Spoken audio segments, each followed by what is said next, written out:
teeth. Some may have, some may not. How to take care of their dental hygiene, cleaning their gums, teeth or tongue. Brushing gums can start early. You can gently clean them using a soft muslin cloth. This can be after every meal or whenever you introduce solids or whenever the child is fed.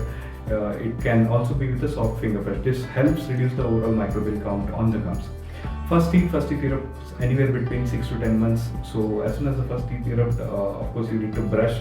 You can use the same soft muslin cloth, or you can also use you can also use a fluoride toothpaste. Toothpaste is important. Fluoride paste is especially important. This you can start introducing as soon as you are able to feel at least 2 teeth, so that you are able to clean them. Regular checkups are important, and most importantly, avoid bottle feeding at night. This helps prevent cavities. Limit sugary intake at least till the age of 2. Last but most importantly, lead by example.